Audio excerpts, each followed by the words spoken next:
Shalom peuple de Dieu, je vous bénis tous dans le nom merveilleux de notre Seigneur Jésus-Christ. Je voulais répondre à la question d'un bien-aimé. Il voulait savoir, dans la prophétie biblique, comment on peut répartir les prophéties.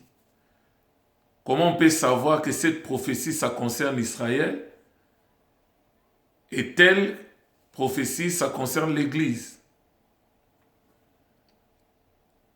Alors, pour répondre à cette question, nous allons prendre un texte. Un texte dans Matthieu chapitre 24. Nous allons voir la question des disciples à Jésus. Matthieu chapitre 24. Je commence au verset 1er. La Bible dit, comme Jésus s'en allait au sortir du temple, ses disciples s'approchèrent pour lui en faire remarquer les constructions. Là, les constructions concernant les temples de Jérusalem. Verset 2. Il leur répondit, « Voyez-vous tout cela ? Je vous le dis en vérité, il ne restera pas ici pierre sur pierre qui ne soit renversée. » Donc là, il prophétise contre les temples, la destruction du temple. Il s'assit sur les monts des Oliviers et les disciples vinrent en particulier lui faire cette question. Ce n'était pas des questions, mais une question qui avait 3 volets. Le premier volet nous dit, « Dis-nous, quand cela arrivera-t-il » C'est-à-dire pierre sur pierre qui ne soit renversée. Donc, la prophétie de la destruction du temple. Parce que les temples faisaient la fierté des Juifs. Les temples symbolisaient que Dieu était au milieu de son peuple. Mais quand vous prophétisez contre les temples, ça veut dire il y aura Ikabod. La gloire de Dieu sera bannie en Israël. Dieu ne sera plus en Israël, mais il ira où? C'est pourquoi les disciples étaient inquiets pour dire, nous voulons savoir quand cela arrivera-t-il.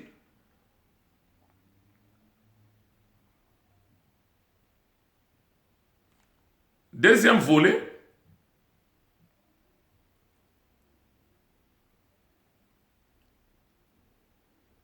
Quel sera le signe de ton avènement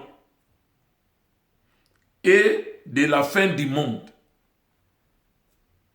Donc là, nous avons une question fondamentale, mais cette question porte 3 volets et cette question concerne 3 types de peuples. Donc, ce que nous devons comprendre, la Bible répartit le monde en 3 groupes ou 3 types de peuples. Premièrement, nous avons Israël comme peuple choisi par Dieu, premièrement. Deuxièmement, nous avons les nations, c'est-à-dire les non-juifs. On les appelle aussi des païens ou des gentils. Et le 3e groupe, c'est ce que nous appelons l'Église. Pourtant, l'Église, c'est l'union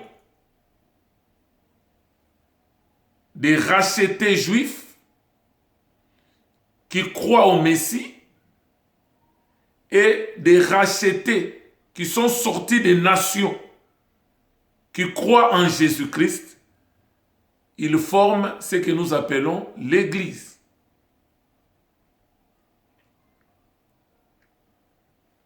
Quand vous prenez le monde au départ, là je suis dans Genèse, Au chapitre 6, Dieu avait décidé de détruire le monde à cause de la méchanceté des hommes. La Bible dit, Dieu s'était repenti, c'est-à-dire il a regretté d'avoir créé l'homme sur la terre.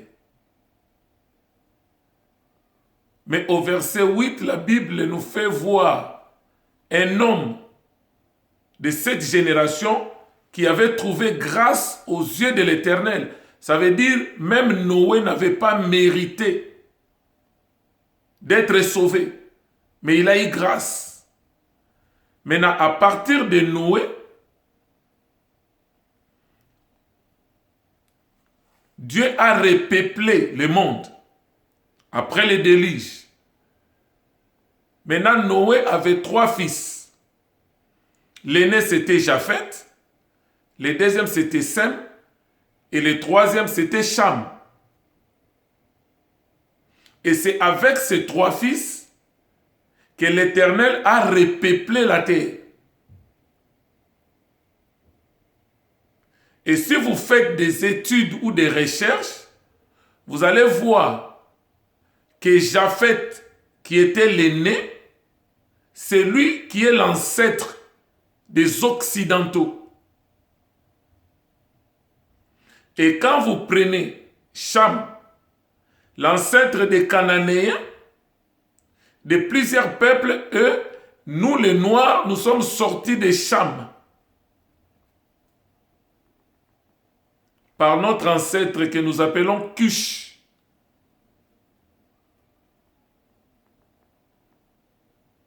Maintenant, par Sem, c'est là où les peuples juifs sont sortis. C'est pourquoi, dans l'actualité, vous allez voir quand les cimetières juifs est profané, où les juifs sont menacés, on utilise l'expression acte antisémitique. Parce que ça vient de l'ancêtre des juifs que nous appelons Sem, qui était le deuxième fils de Noé. Maintenant, dans Genèse 11, à partir du verset 10, on va voir qu'on est en train de détailler la postérité des Sem. Et on appelle ça les ancêtres du peuple d'Israël. Depuis Abraham jusqu'à Joseph. Mais quand vous prenez Sem, vous allez voir qu'il a donné naissance à des enfants. Et parmi ces enfants, vous trouverez, il y avait un ancêtre d'Abraham qui s'appelait Héber. C'est à partir d'Héber qu'on a tiré les mots hébreux. Et quand vous prenez Héber, il a donné naissance. Après, vous trouverez un ancêtre qui s'appelle Nakor. Après Nakor, il a donné naissance. Vous trouverez un ancêtre qui s'appelle Térak. Térak, c'est le père d'Abraham. Mais arrivé au chapitre 11, quand je prends le premier verset, la Bible dit « Toute la terre avait une seule langue et les mêmes mots. Comme ils étaient partis de l'Orient, ils trouvèrent une plaine au pays de Shinéar et ils y habitaient. Après, ils avaient pris la décision de bâtir une tour dont le sommet touchera les ciels. Or, cette inspiration de bâtir les tours, c'était une inspiration satanique. Parce que le diable aime toujours anticiper les actions du Seigneur. Quand on l'appelle Antéchrist, donc il veut anticiper les actions de Christ, le Messie. Donc il avait compris que dans Genèse 28, Jacob aura une vision de l'échelle dont le sommet touchera le ciel et les anges de Dieu devraient monter et descendre sur l'échelle de Jacob. Là, je suis dans Genèse 28. Or, l'échelle de Jacob nous enseigne le médiateur qui viendra. Le véritable échelle de Jacob, c'est lui qui sera le médiateur entre Dieu et les hommes. C'était Jésus-Christ. C'est lui l'échelle de Jacob. Et vous allez voir quand Jésus lui-même est arrivé, dans l'évangile de Jean au chapitre 1er vers le verset 50-51, il dit à ses disciples, là il interprétait maintenant la vision de l'échelle de Jacob. Il dit, vous verrez désormais le ciel ouvert, les anges de Dieu monter et descendre sur le Fils de l'homme. Parce que c'était lui l'échelle de Jacob, c'était lui le médiateur entre Dieu et les hommes. C'est lui le chemin, la vérité et la vie. C'est au travers de Jésus, comme échelle de Jacob, que tous les hommes doivent quitter la terre et passer par lui pour aller au ciel. C'est là la Bible dit, dans Acte 4, le verset 12, il y a du salut en aucun autre nom qui a été donné parmi les hommes pour lesquels nous devons être sauvés, si ce n'est le nom de Jésus. Dans Jean chapitre 6, le verset 14, il dit, je suis le chemin, la vérité et la vie. Nul ne vient au Père que par moi. C'est lui l'échelle de Jacob. Maintenant, quand ces hommes ont eu la pensée de construire la tour de Babel, dont le sommet touchera le ciel, c'est-à-dire ils veulent contourner Christ. Ils veulent chercher un autre chemin, une autre voie pour arriver au ciel. Or, c'est impossible. Toutes les voies que les hommes vont emprunter en dehors de Jésus, la finalité, ça sera quoi? La confusion, comme ce fut le cas de la tour de Babel.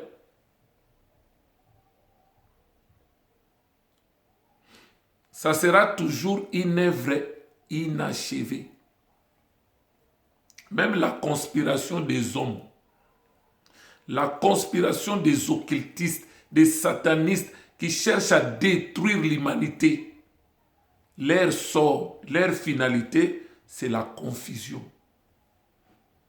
Dieu descendra et il regardera leurs projets et il sèmera la confusion. Les hommes ne pouvaient plus s'entendre les uns les autres. Par exemple, je donne un exemple simple.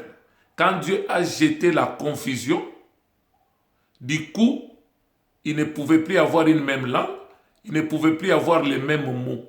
Mais maintenant, quelqu'un parle anglais, l'autre parle français, ils ne se comprennent pas. L'autre parle allemand, ils ne se comprennent pas. L'autre parle lingala, ils ne se comprennent pas. L'autre parle les zoulous, ils ne se comprennent pas. Mais maintenant, les gens qui se comprennent, ils se disent, ah, moi je te comprends. Nous avons le même langage. Nous parlons la même langue, retirons-nous. Et les gens commençaient à se regrouper, à se séparer les uns les autres. C'est à partir de cette confusion qu'il y a eu la naissance des nations. Maintenant, à partir maintenant de la naissance de plusieurs nations, Dieu maintenant, au chapitre 12, il a regardé à Mésopotamie, que nous appelons l'actuel Irak. Il a vu un homme du nom d'Abraham, avant qu'il devienne Abraham. fils de Terach. Il a choisi Abraham. Il a choisi un homme. Maintenant, Abraham a donné naissance à Ismaël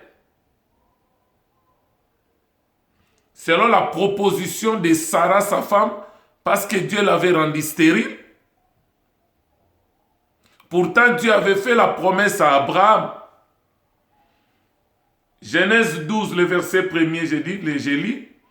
L'Éternel dit à Abraham, va-t'en de ton pays, quitter Mésopotamie, ta patrie, de la maison de ton père. Tu vas aller dans les pays que je te montrerai. Je ferai de toi une grande nation et je te bénirai. Je rendrai ton nom grand et tu seras une source de bénédiction. Je bénirai ceux qui te béniront, je maudirai ceux qui te béniront, et toutes les nations de la terre seront bénies en toi.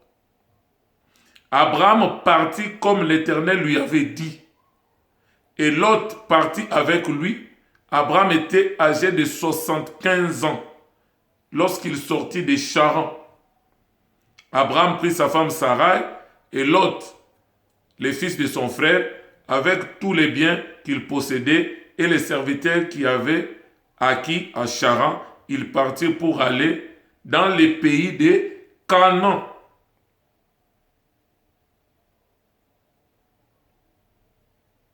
Or, la terre promise, que les gens appellent communément la Palestine, c'était une terre habitée par les Cananéens, les Amoréens. Il y avait des peuples qui habitaient là. Mais maintenant, le créateur de la terre a décidé de prendre cette portion de terre, de les confier, de les donner à un peuple que nous appelons Israël.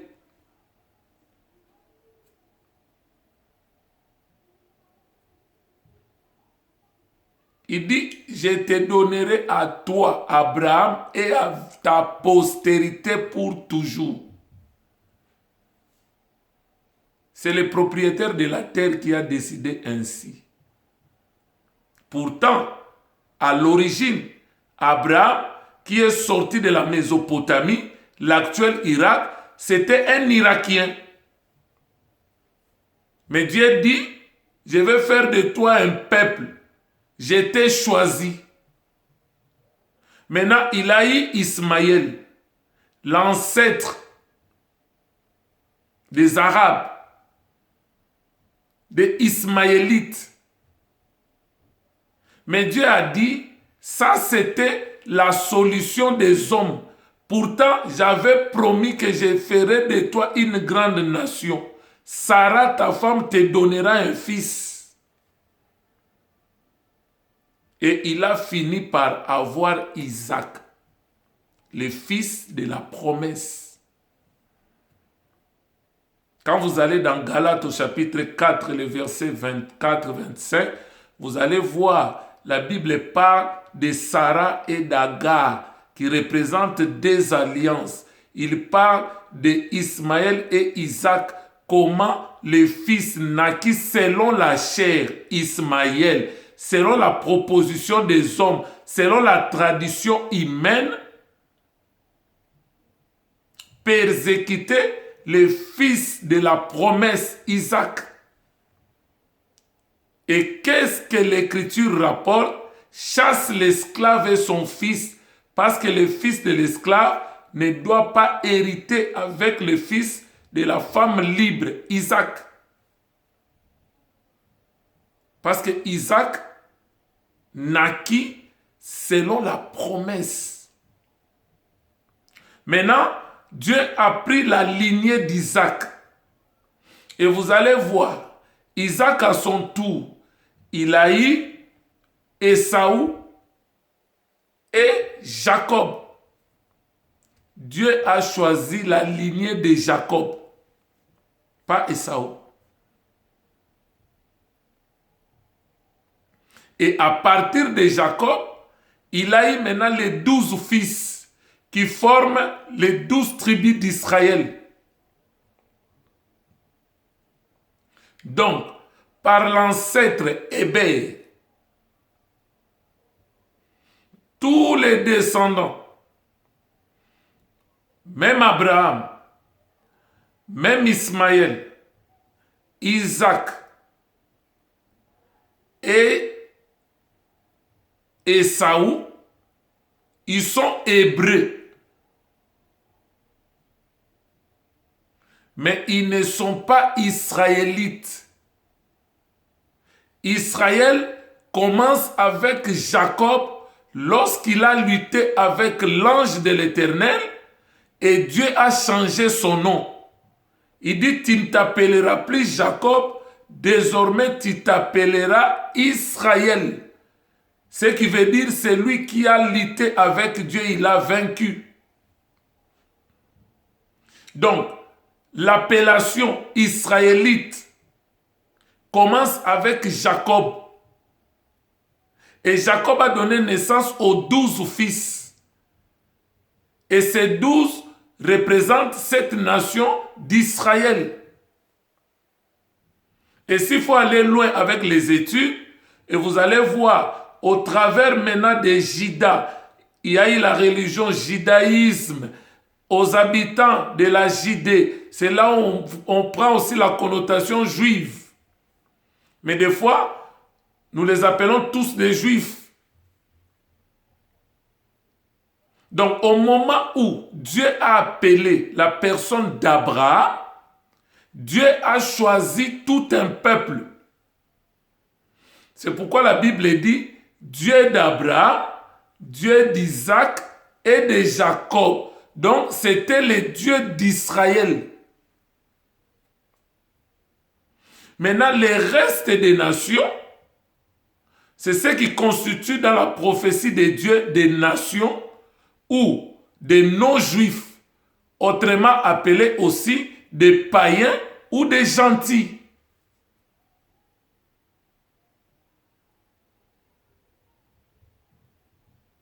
Maintenant, l'union des rachetés juifs et des rachetés qui viennent des nations forment maintenant le troisième groupe ou le troisième type de peuple que nous appelons l'Église.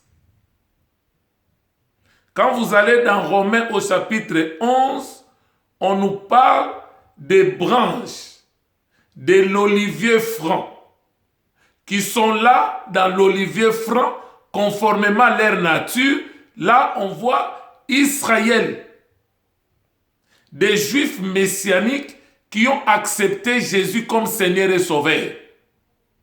Mais des juifs qui sont tombés dans l'incrédulité, on les a arrachés de l'olivier franc qui est Christ.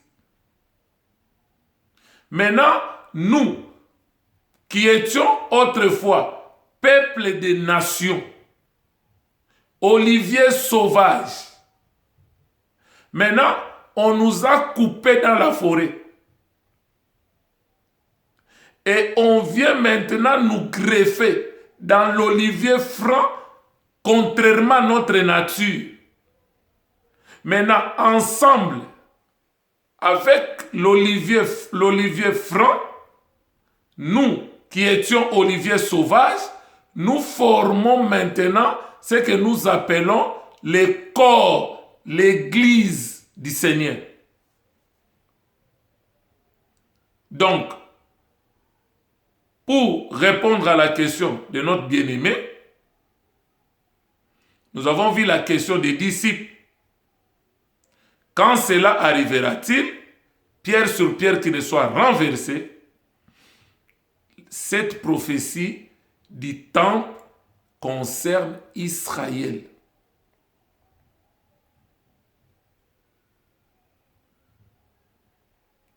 Maintenant, quand il dit, dans le deuxième volet, quel sera le signe de ton avènement?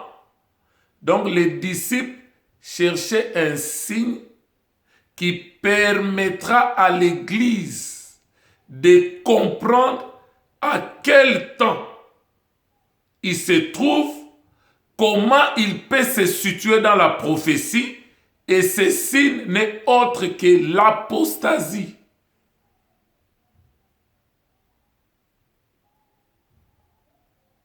Et le troisième volet, les signes qui marquera la fin du monde.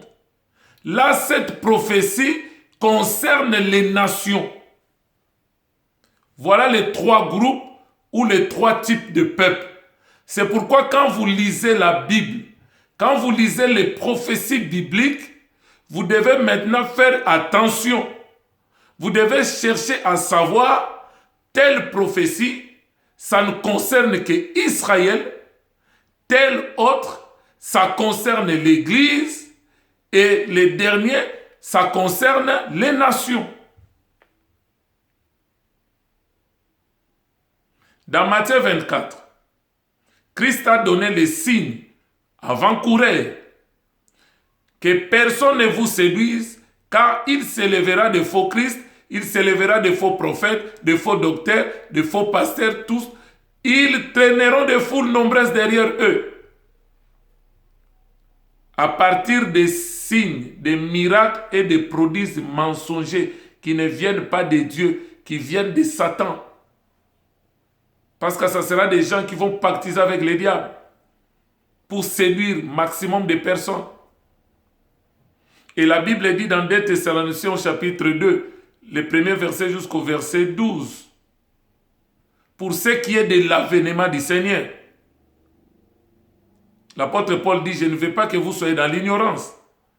Avant que l'avènement du Seigneur, c'est-à-dire l'enlèvement de l'Église se fasse, il faut que l'apostasie vienne premièrement. Ensuite, nous allons voir l'apparition de l'homme impie, l'antéchrist. Or, l'apostasie, en réalité, ne concerne pas l'Église. Mais l'apostasie, pour l'Église, c'est un signe majeur qui permet à l'Église de comprendre à quel temps il est et comment il se situe dans la prophétie.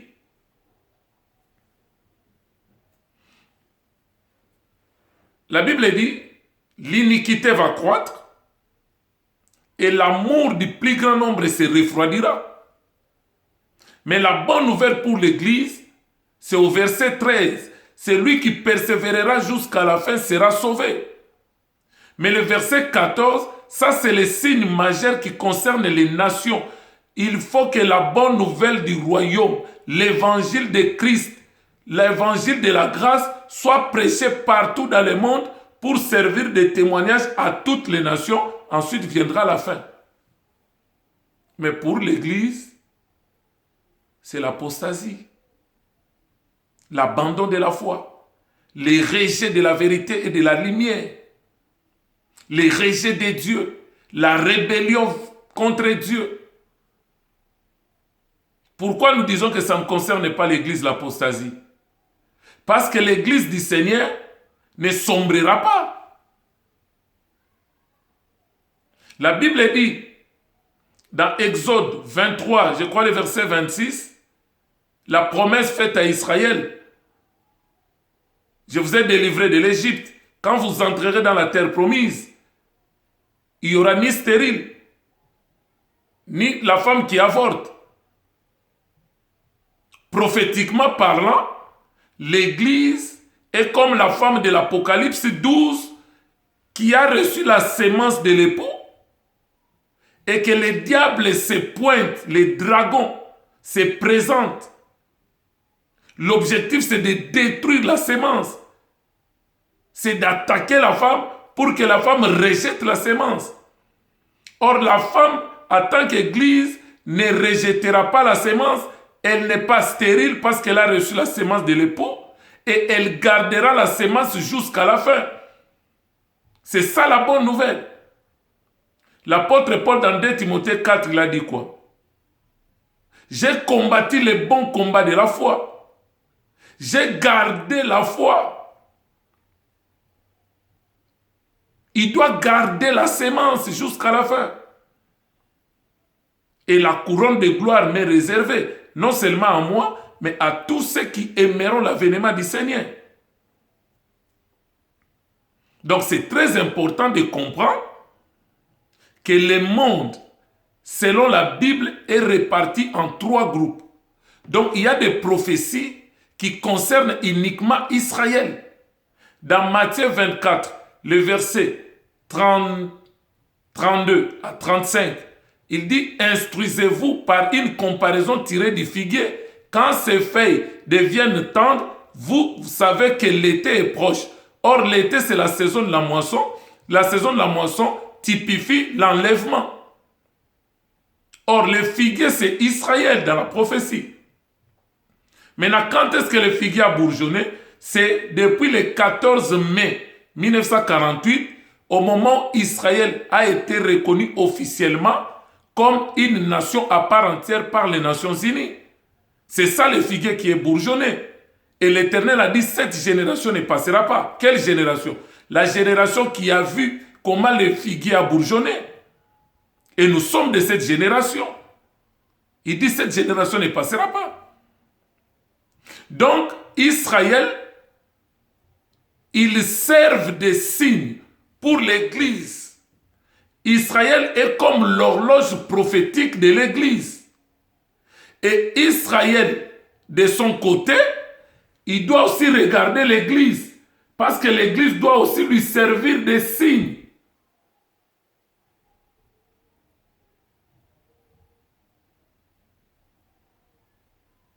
Donc c'est très important.